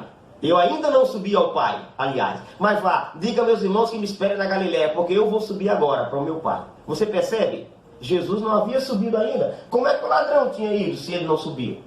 Então, a tradução aqui, talvez a cultura da época, cometeu esse pequeno equívoco. Mas quando estudamos o assunto da questão dos mortos, na linha geral da Bíblia, nós sabemos que eles não vão para o céu depois que morre. O ladrão também sabia disso. Tanto é que ele falou, lembra-te de mim quando vieres no teu reino. Ou seja, ele sabia que ia ter uma ressurreição. Tanto é assim que as irmãs de Lázaro, quando Lázaro morreu e Jesus foi se aproximando 2 dias depois, 4 dias depois, e quando foi chegando lá, Marta correu, Maria também disse, se você estivesse aqui, meu irmão não teria morrido. Aí Jesus falou, teu irmão há de ressuscitar. Aí sabe o que Maria falou? Marta falou, eu sei que ele há de ressuscitar na ressurreição do último dia. Isso está em João capítulo 11, na ressurreição de Lázaro. Era esse o conceito que eles tinham, que haveria uma ressurreição, mas no último dia. Exatamente quando Jesus voltar. No último dia desse sistema aqui, ele vai voltar. Aí sim haverá a ressurreição, inclusive, desse ladrão. Essa foi a frase. Jesus queria garantir a ele. Eu estou te garantindo hoje. Você vai morrer, mas vai morrer com a garantia. Eu te digo hoje mesmo. Você não vai morrer na dúvida. Você se arrependeu e pelo modo como você me aceitou como Messias, se você saísse daqui ia viver uma vida santa. Você não vai sair, porque é isso que você merece pelos seus pecados sociais. Agora você vai estar comigo no paraíso. Ok? Terceira frase de Jesus, João capítulo 19, verso 28. João 19, 28. Perdão, vamos um pouco antes. 19, 25 ao 27. 25 ao 27. E junto à cruz estava a mãe de Jesus e a irmã dela. E Maria, mulher de Clopas, e Maria Madalena. Vendo Jesus sua mãe, e junto a ela o discípulo amado, que é João, disse, mulher, eis aí teu filho. E depois ao discípulo, filho, eis aí tua mãe. É aqui que alguns acham que tinha uma frase a mais, né? Mas mulher, eis aí teu filho, e filho, eis aí tua mãe, talvez seja uma frase só. Não importa, mas naquele momento, na hora final, Jesus vê entre a multidão, dolorosa, chorosa e triste, aquela que o abrigou em seu ventre durante 9 meses. E que cuidou dele até a idade adulta. Participou com ele das festividades de Israel. O orientou. Ele olha para ela e diz assim, eu não vou deixá-la órfã, né? Eu não vou deixá-la sozinha. José possivelmente já era falecido naquela época. Os irmãos de Jesus, que a Bíblia cita, não eram irmãos filhos de Maria. Era filho de José com o primeiro casamento possivelmente. Tanto é que eram mais velhos que Jesus. Alguns dizem eram primo de Jesus, possivelmente filho de José. Mas a prova que não era o filho de Maria é que Jesus entrega sua mãe para que João cuide dela. Se ela tivesse outros filhos, seriam mais novos que Jesus.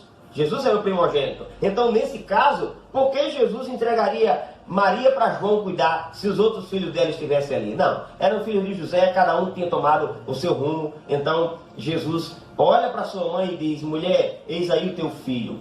Filho, eis aí tua mãe. E João, entendendo a sagrada missão, diz o texto bíblico, leva Maria para a sua casa. E com certeza cuidou dela eternamente. Maria, a mãe dele, foi uma discípula de Jesus até a sua morte. Eu imagino o dia que nós vamos chegar no céu, quando formos transformados, e depois voltar para essa terra renovada, depois de 1000 anos no céu, encontrar-se com essa senhora. Fique imaginando a emoção que será conversar com aquela mulher que abrigou Jesus Cristo, gerado pelo Espírito Santo, e tentar entender, talvez nunca entendamos como isso aconteceu, o mistério da encarnação. Nunca entendamos. Mas será um privilégio grande ver essa mulher e as outras que estão aqui dizendo que seguia a Jesus. Inclusive Maria de Madalena, que morou em Magdala e teve os pecados perdoados por Jesus. Essa foi a frase. Naquele momento é angustiante. Interessante que a ciência prova que quando você está em perigo de vida, diante da morte, você faz tudo, suas células clamam para a continuação da vida e você se interessa por você mesmo, para se salvar. Jesus, naquela hora difícil, olha e tem misericórdia de sua mãe e não pensa em si. Continuou pensando nos outros. Continuou pensando em Maria. Muito bonito isso. Essa foi a terceira frase que Jesus falou na cruz. E a quarta, logo em seguida, no verso 28. Olha o que diz aí. Depois, vendo Jesus que tudo estava consumado, para cumprir a escritura, disse, tenho sede. Tenho sede.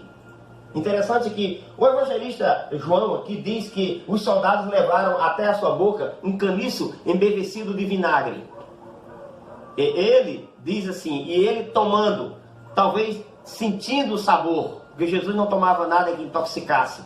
Os outros evangelistas, Mateus, Marcos e Lucas, dizem que Jesus não tomou, porque ele queria ir até o fim da sua morte com a memória lúcida. Ele sabia por que estava ali. Ele não ia dopar a sua mente. O vinagre era uma bebida forte, dada a gente que estava sofrendo ou que estava morrendo. Era um costume aquilo ali. Jesus possivelmente não tomou. No entanto, ele disse, tenho sede. Todas as vezes que você tomar um copo d'água na sua casa, abrir o chuveiro e tomar um banho fresco, lembre-se dessa frase. O Criador do universo, aquele por quem, para quem, aquele que criou todas as coisas, aquele que morreu por você, aquele que está vivo hoje, que tem as chaves da morte e do inferno nas mãos, um dia disse, tenho sede, e deram-lhe vinagre. Pensa nisso. A outra frase dita por Jesus está em Lucas, volta comigo, Lucas no capítulo, Marcos no capítulo 15, versículo 34. Marcos 15, 34. Evangelho de Marcos 15, 34. Naquele momento ali, estou fazendo essa dedução de que essa foi a outra frase, a quarta frase dita por Jesus, em função dos horários que a Bíblia fornece aqui, que vai sendo dado pelos evangelistas. Como já disse, pode ser que não tenha sido exatamente nessa ordem. Marcos, no capítulo 15, versículo 34. Ok? Diz assim, a hora nona, clamou Jesus em alta voz, Eloi, Eloi, lama sabachthani, que quer dizer, Deus meu, por que me desamparaste? Elohim, Deus, o plural de Deus. Eloi, Eloi, Jesus falou em aramaico. Eloi, Eloi, traduzido para o hebraico, é Deus meu, por que me desamparastes? Né?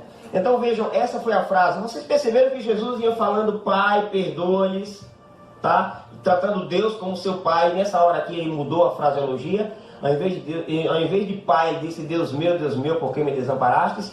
Era a hora em que o Pai tirava seus olhos do seu bem-amado Filho. Jesus ali, senhores, não era mais um homem, era uma chaga só. Eram os nossos pecados. Quando Isaías usa a expressão, nós lemos ontem aqui, ferido de Deus e oprimido, aquela expressão de Isaías, no seu contexto original, significa leproso. Porque era assim que eles falavam quando alguém era leproso. Este é o ferido de Deus.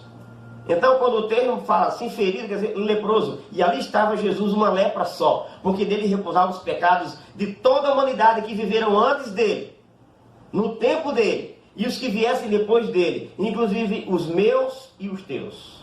As nossas mentiras, as nossas covardias, os nossos fracassos, os nossos roubos, os nossos assassinatos, tudo aquilo, nossas blasfêmias, agora pendiam sobre o corpo de Jesus.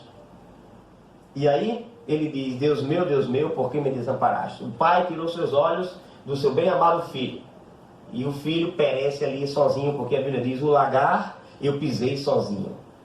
E agora, aproximando-se a morte de Jesus, nós temos mais duas frases. Está em Lucas 23, 46. Você volta agora outra vez para Lucas comigo. 23, 46. Jesus, depois que disse, Deus meu, por que me desamparaste? Naquele momento, estava chegando ao momento final e ele volta a falar novamente agora, Pai. Porque chegou o momento final.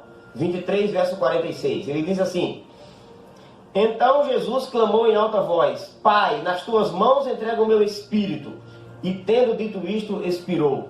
Tem uma frase a mais aqui. O evangelista narrou apenas aí, mas está chegando o final. Ele disse, nas tuas mãos entrego o meu espírito. Quando a gente morre, senhores, o texto bíblico de Eclesiastes 12, verso 7 diz assim, e o pó volta à terra como era, e o espírito volta a Deus que o deu. Não que saia uma entidade viva e vai para algum lugar lá. Não, sai o fôlego de vida, a centelha de vida, que Deus devolverá no dia da ressurreição. Seja na primeira ressurreição, a dos justos, dos salvos, ou na segunda ressurreição. Aqueles que vão ressuscitar para receberem o castigo definitivo, experimentarem do lago de fogo e enxofre, como está na Bíblia. Agora, não tem ninguém sendo queimado em nenhum lugar. Se existe algum inferno, é isso aqui. Paulo, quando fala dos demônios, das forças das potestades no ar, ele não fala, os demônios, nossa luta não é contra a carne e contra o sangue, é contra os demônios do inferno. Não, é contra as forças das potestades no ar. Não existe esse lugar chamado inferno para onde se dirigem almas desencarnadas. Isso é estranho à palavra de Deus. Então Jesus diz, nas tuas mãos entrego o meu espírito. Como homem, como ser humano, com a natureza humana, Jesus morria e entregava o seu espírito. E finalmente, João de novo, capítulo 19, versículo 30, nós temos a última frase de Jesus na cruz. 19, verso 30. Quando, pois, Jesus tomou o vinagre, na visão de João, quando o vinagre encostou em seus lábios, e eu fico imaginando como é que isso aconteceu, porque estavam rachados, ele não havia bebido água desde a quinta-feira. Imaginem você. Quando tocou nos seus lábios o vinagre, na descrição de João, ele disse, está consumado. E inclinando a cabeça, rendeu o espírito. Logicamente, essas frases foram curtas por causa da posição de Jesus e talvez fossem contínuas. Não podemos aqui dizer exatamente em quanto tempo isso aconteceu. Foram sucessivas. Talvez uma atrás. Quando ele falou, Pai, em tuas mãos entrego o meu espírito, ele disse logo em seguida, depois de uma curta respiração, está consumado. E aí pendeu a cabeça e morreu. Jesus havia cumprido a sua parte. Jesus havia vindo e consumado a obra que tinha sido dada para fazer. Aquela etapa da salvação do ser humano havia sido concluída. A partir de agora, o que aconteceria? A Bíblia diz que Jesus sobe aos céus.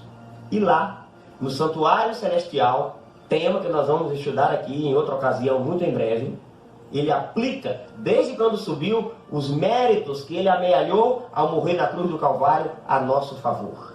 Agora, dando cumprimento ao que acontecia no santuário do Velho Testamento, Jesus sobe e no santuário celestial, ele é o cordeiro, a vítima, ele mesmo é o sacerdote, é quem oferece, e ele mesmo também é o sumo sacerdote, como está escrito no livro de Hebreus. A doutrina, o ensinamento de um santuário celestial não é algo que seja estranho à Bíblia, está em toda a Bíblia, desde o Gênesis ao Apocalipse. Veremos isso em estudos posteriores. Mas você vai ver o salmista dizendo no Salmo 102, dos teus santuários tu vem e nos socorre. Você vai ver Paulo dizendo, porque ele subiu para o santuário, figura, não é da figura do verdadeiro. Um santuário que não foi feito por mãos humanas. Hebreus capítulo 8, capítulo 9, capítulo 10. E você lê João em Apocalipse, no capítulo 11, verso 19, dizendo, abriu-se então o santuário de Deus que se acha nos céus. E Apocalipse, você sabe, é um livro que aponta para o futuro. E foi vista a Arca da Aliança no seu santuário. Ó, que coisa interessante. Portanto, do santuário celestial, Jesus, como sendo o cordeiro, a vítima, como sendo o sacerdote e o sumo sacerdote, intercede por mim e por você. E aplica ao nosso favor os méritos redentivos da cruz do Calvário. Contemplemos novamente esse alguém levantado na cruz. A carne lacerada pelos açoites. Aquelas mãos tantas vezes estendidas para abençoar, cravadas no lenho. Aqueles pés tão incansáveis em serviço de amor, pregado no madeiro. A régia cabeça, coroada pela coroa de espinhos. Aqueles trêmulos lábios entreabertos para deixar escapar um grito de dor. A indizível angústia que lhe atormentava a alma. As gotas de sangue a lhe correr da fronte, das mãos e dos pés. Tudo fala a cada filho da família humana, declarando, é por você. É por você que o Filho de Deus transpõe o céu, nasce como ser humano, adquire a natureza humana, morre numa morte substitutiva, vicária, no seu e no meu lugar, para que mesmo que você e eu morramos essa morte normal, natural, não tenhamos a morte eterna, porque Ele quer eu e você com Ele eternamente, cumprindo o propósito para o qual nós fomos criados, adorar o nosso eterno Criador e Salvador.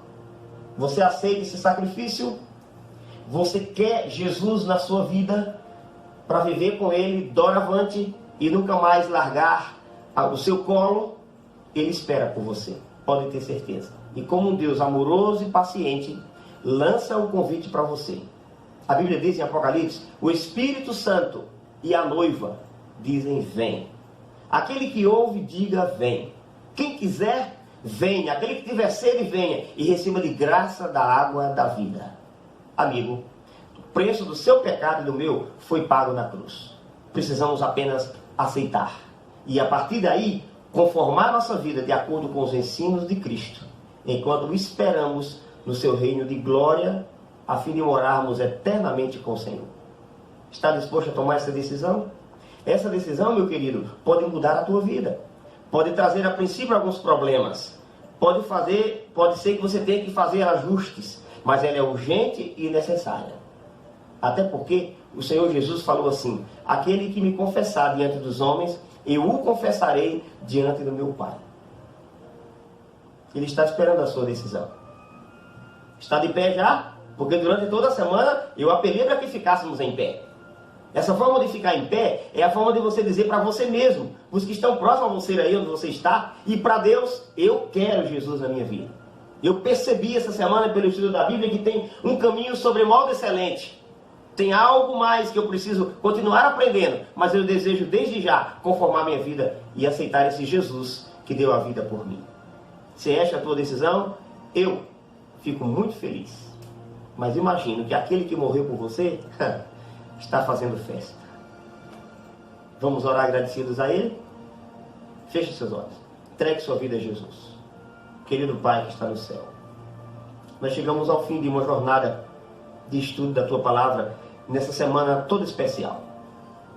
E agora, depois de avaliarmos as 7 frases de Jesus e suas implicações, nós passaremos aqui, Senhor, muito, mas muito tempo mesmo a discutir tudo o que elas abrangeriam. Mas o importante foi falado. O mais importante foi falado. É de que cada uma delas, Senhor, foram faladas por causa de mim e de quem me escuta. Agora, no século 21, 2020, aqui em Salvador, nessa cidade, ou em qualquer outra parte do mundo, que eles estiverem ligados pelos canais das redes sociais. Tu morrestes por eles também. Tenho certeza que seus corações foram comovidos diante da mensagem de amor escrita com sangue. E uma vez que eles te aceitaram, quero te pedir, consagra-os para que continuem te buscando. E a boa obra que tu começastes neles, tu completes até o dia da tua breve volta. Muito obrigado por essa chance de pregar a tua palavra. Talvez uma loucura, como a Bíblia diz, a pregação da loucura da cruz. Mas é por meio dela, do sacrifício feito nela, que nós temos a salvação. Outra vez te agradeço e faço isso não porque tenhamos nenhum mérito, mas pelos méritos do Senhor Jesus Cristo, aquele que morreu por mim e por toda a humanidade. Amém. Muito bom ter você assistindo essa série conosco. Vocês não imaginam o prazer que nós temos de estar repartindo um pouco da palavra de Deus contigo. Nós iremos continuar a partir de maio com uma classe bíblica, discutindo e nos aprofundando nesse tema e em outros mais. Principalmente o tema do santuário celestial. Nós vamos tratar desse assunto com detalhes. E imagino que a partir do primeiro domingo de maio isso já vai estar disponível para nós estudarmos juntos a palavra de Deus e fazermos uma classe bíblica, que pode inclusive ser interativa. Podemos receber perguntas para respondê-las em estudos posteriores à medida que o tempo for passando. Ok? Daqui até lá, você acessa o nosso canal, se inscreve no nosso canal, porque é importante isso para que você receba as notificações para saber exatamente quando é que vão começar, a hora certa, o dia certo, pelo que nós imaginamos, o primeiro domingo de maio, mas você receberá maiores informações. Fica conosco, porque com certeza tem temas e outros assuntos que você se interessa da palavra de Deus. Deus te abençoe.